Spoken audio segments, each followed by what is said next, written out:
The mic was cold in my hand. My heart pounded like a war drum, but my voice?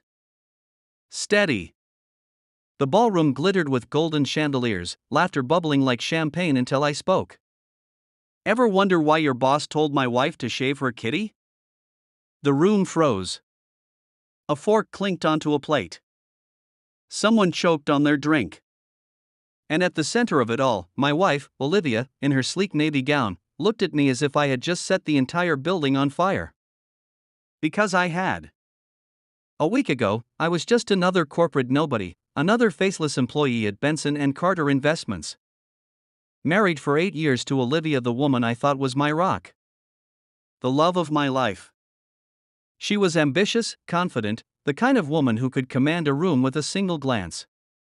And I adored her. I truly believed we had a perfect marriage. But perfection, I've learned, is often the greatest illusion of all. It started with a simple mistake. A forgotten phone. Olivia's. Left charging on our kitchen counter. I hadn't planned to snoop. But when it buzzed at 11:47 p.m., I glanced at the screen. A message from Mr. Benson. Benson. The CEO. My boss's boss.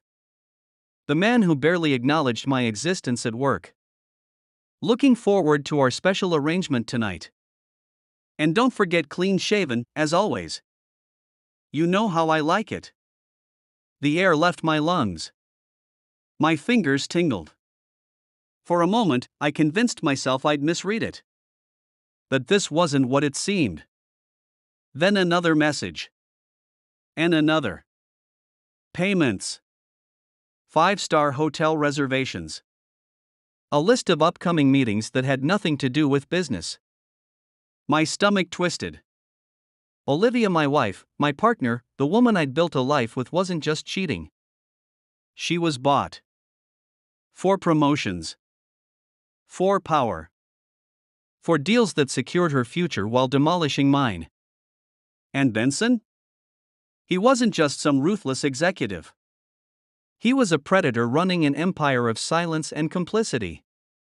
My hands trembled as I scrolled, each message confirming the gut-wrenching truth. This wasn't a single mistake. It was a pattern. A way of life. And I had been nothing more than a fool, a placeholder in a marriage that had never truly existed. I wanted to scream. To throw her phone through the damn wall. But anger wouldn't fix this. No. I didn't just want revenge. I wanted justice. And I would make sure they never saw it coming. For days, I drifted through life in a fog of rage and disbelief.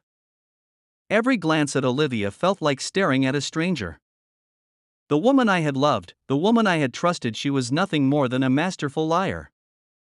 Every late meeting. Every business trip. Every promotion. None of it was earned. It was bought, paid for with secrets and skin. And the worst part? She wasn't alone.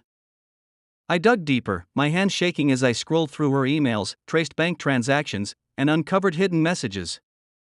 What I found was bigger than just Olivia. It was systemic. A network of employees, handpicked and groomed, offering extra services to secure deals. Benson wasn't just a CEO, he was the kingpin of an unspoken, unwritten contract. Silence for success. Compliance for career advancement. And Olivia? She was one of his most loyal recruiters. I wanted to scream. To wake her up in the middle of the night and shove the proof in her face. To demand why? But that would give her time to twist the narrative. To cry, to manipulate, to cover her tracks. No. I needed something bigger. Something final. A reckoning. And what better place than the company's annual gala? A night of prestige, where reputations were on display and power players gathered in their finest suits and dresses. A stage. Where all eyes would be on them. Where no one could look away. That's where I would set the fire. That's where I would burn their world to the ground. The night of the party, I played the part of the perfect husband. Smiling. Toasting. Letting Olivia parade me around like a prop. But behind the scenes? I was setting the stage. I had prepared a USB drive packed with evidence. Emails, transaction records, even a few leaked security camera stills from hotel lobbies. I slipped it to the event's tech manager with a simple request: play this after my speech. Then, I waited. And now, here I was. Mic in hand. Every executive, every employee, every spouse and partner staring at me. Olivia's face had gone pale. Benson across the room in his tailored suit had set his drink down, eyes narrowing. Some of you may have wondered, I continued, why my wife's sudden promotion seemed effortless. Why Mr. Benson has taken such a personal interest in certain employees. A murmur rippled through the crowd. Olivia shook her head, her lips moving in a silent plea. I didn't stop. It turns out, this company has a very special way of closing deals. I turned to Benson. Isn't that right, sir? Benson's jaw tightened. His wife, a perfectly poised woman in a red gown, stared at him, then at Olivia. And then, the screen behind me lit up. Emails flashed. Bank statements. Hotel reservations. Enough proof to damn them all. Someone gasped. A woman screamed. And Olivia? She collapsed in tears. The ballroom was chaos. Gasps. Murmurs. Stares that cut like knives. Benson made a break for the exit, but he didn't get far. The investors, the real power in the company, stepped in, forming an unspoken wall.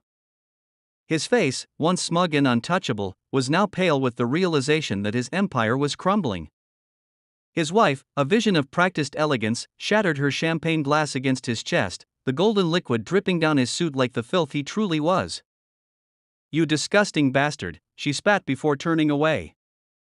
Olivia stood frozen in place, her hands shaking as she reached for me. Jack, please. Let's talk. I stepped back, my voice low but sharp enough to wound. Talk? Like the way you talked to Benson in that penthouse suite? Or in the back of his car? Tears spilled down her cheeks, streaking her perfect mascara. I did it for us. For our future. I let out a hollow laugh. Us? There was never an us. There was only you. Your ambition. Your greed. Your willingness to trade our marriage for power. Benson was dragged away by furious board members, his protests drowned in the noise of his own downfall. Olivia was left standing in the wreckage of her perfect world, surrounded by people who now saw her for what she truly was. A fraud. A liar. And me? I walked away. The next morning, Benson's career was over. The board forced him to resign. Legal action was looming. Olivia? She lost everything. And me? I was free. Free from the lies.